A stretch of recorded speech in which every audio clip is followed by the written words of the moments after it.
Praise lord. ఈ సమయం ముందు దేవుని యొక్క అనుకుడు మనతో మాట్లాడుతూ ఉన్నాడు. అనేక సందర్భాల్లో మనం అనుదిన వాగ్దానంలో కానీ ప్రతి విషయంలో కానీ దేవుని యొక్క వర్తమానాలు వింటూ దేవునికి ఎంతగానో వారి ఆశీర్వాదకరంగా ఆయనకు ఉద్దేశం కలిగి మనల్ని పుట్టించాడనే ఉద్దేశాన్ని మనం జ్ఞాపకం చేసుకోవాలి. ఇహలోకంలో మనుషుల ద్వారా మనం అల్పులేం, కానీ దేవుని దృష్టిలో ఘనమైన కార్యాలు చేయగలడు అనే విషయాన్ని జ్ఞాపకం చేసుకోవాలి.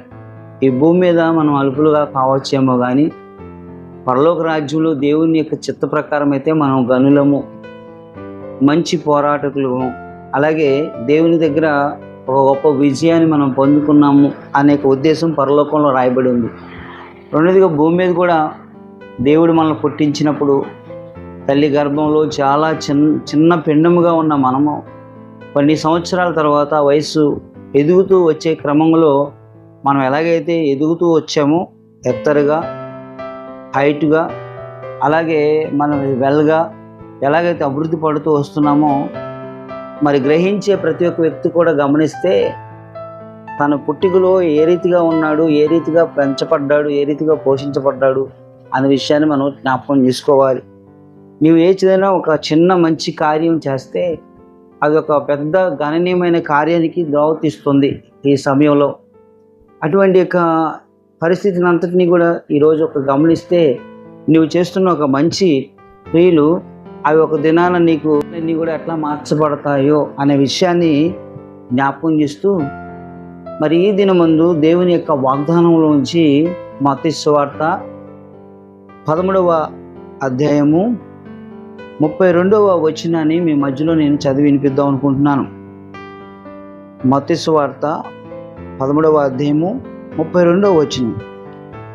అది విత్తనములన్నిటిలో చిన్నదే గాని పెరిగినప్పుడు కూర మొక్కలన్నిటిలో పెద్దదై ఆకాశ పక్షులు వచ్చి దాని కొమ్మలందు నివసించినంత చెట్టవును అంటున్నాడు.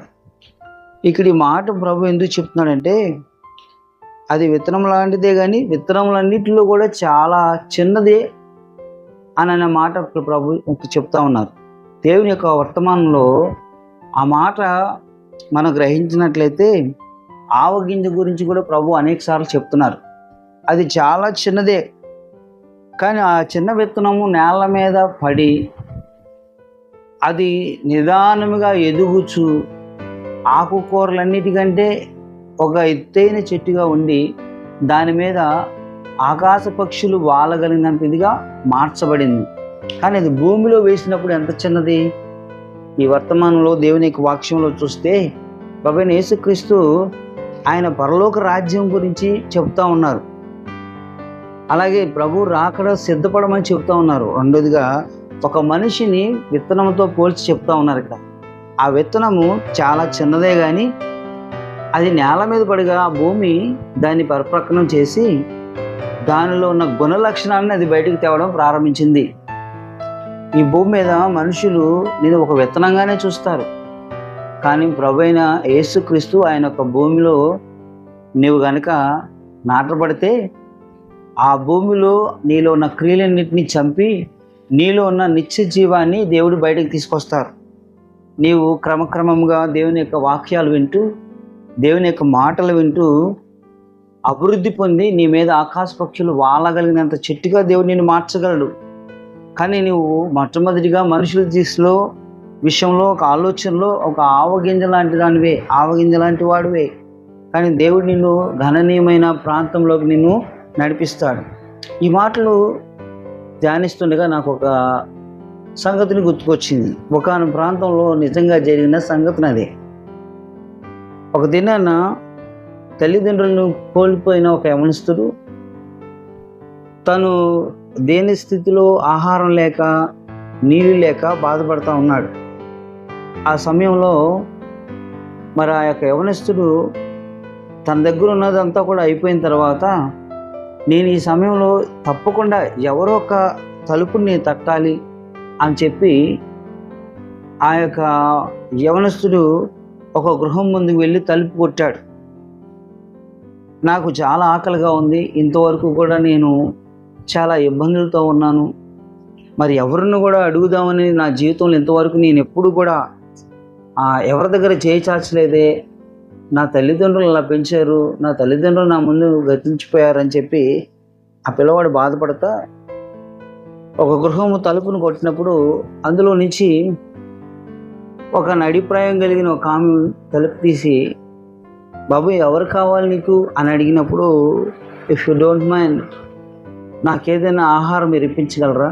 గత కొన్ని నెలల నుంచి నేను ఆహారం లేక బాధపడతా ఉన్నాను, నేను ఎవరిని అడగాలో అర్థం కాని స్థితిలో ఉన్నాను, నా తల్లిదండ్రులు చనిపోయారు, నేను ఒంటరివాడిని అయిపోయాను, నాకు అర్థం కావట్లేదు అన్నప్పుడు ఆమె కూడా బాధపడుతూ సరే ఇక్కడే ఉండు అని చెప్పి కూర్చోబెట్టి ఆమె గదిలోకి వెళ్ళి, మరి ఆ యొక్క యవనస్తుడు ఏమడిగాడంటే ఒక గ్లాసు వాటర్ ఇమ్మన్నాడు. మరి ఇతర దేశాల్లో చాలా వాటర్ అంటే చాలా విలువైంది అని ఎవరైనా వస్తే వాళ్ళ గృహాలకు డ్రింక్ ఇస్తారు, ఇంకేమైనా ఇస్తారు, కానీ మరి వాళ్ళ గృహాల్లో వాటర్ అనేది చాలా రేర్. అయితే ఆ దినాల్లో అతను వాటర్ అడగడం వల్ల ఆమె ఏం చేసిందంటే, నువ్వు ఆకలిగా ఉన్నావు కాబట్టి నీకు వాటర్ కాదు, మొట్టమొదటిగా ఒక గ్లాస్ మిల్క్, ఒక బ్రెడ్ ఆ యవనస్తుడికి ఇవ్వడం జరిగింది. ఆ తర్వాత ఆమె కొంచెం ప్రోత్సాహం చేసి ఆ యవనస్తుడితో మాట్లాడి ఆమెకు తెలిసిన ఒక సజెషన్తో కూడిన ఒక హాస్టల్లో అతన్ని పంపించడం జరిగింది. నువ్వు అక్కడ బ్రతకగలవు, నీ కోసం కావాల్సిన ఆ సొసైటీ నీకు కావాల్సిన సహాయం చేస్తుంది, పలానా మార్గంలో పలానా స్థలంలో నీకు ఈ యొక్క సహాయం దొరికిద్దని చెప్పి ఆమె చెప్పినప్పుడు ఆ యవనస్తుడు ఎంతగానో చాలా థ్యాంక్స్ చెప్పి అతను అక్కడి నుంచి వెళ్ళిపోయాడు. ఆ సొసైటీలోకి వెళ్ళాడు, ఆమె చెప్పినట్లుగా జాయిన్ అయ్యాడు. అక్కడ ఆ సొసైటీ వాళ్ళు అతన్ని చదివించడం ప్రారంభించారు. కొన్ని సంవత్సరాలకి అతను చాలా మిక్కిలి గొప్పవాడుగా చదువుకొని డాక్టర్ అయ్యాడు. అదే అతను ఒక హాస్పిటల్లో డాక్టర్గా పనిచేస్తుండగా అదే హాస్పిటల్లో ఏ స్త్రీ అయితే ఒక గ్లాస్ మిల్క్ ఇచ్చిందో, బ్రెడ్ ఇచ్చిందో, ఆమె సజెషన్ చేసిందో, ఆమె హార్ట్ ప్రాబ్లంతో హాస్పిటల్లో జాయిన్ అయింది. హాస్పిటల్లో జాయిన్ అయినప్పుడు ఆమెను కూర్చిన సంగతిని ఇతను గమనించాడు.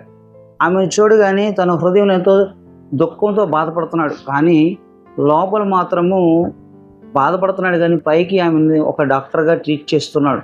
ఆ విషయం ఆమెకి తెలియదు. మరి ఆమె ఒక డాక్టర్గానే అతనితో మాట్లాడుతూ ఉంది. ఆమె కుటుంబీకులందరినీ కూడా ఆమె కోల్పోయింది.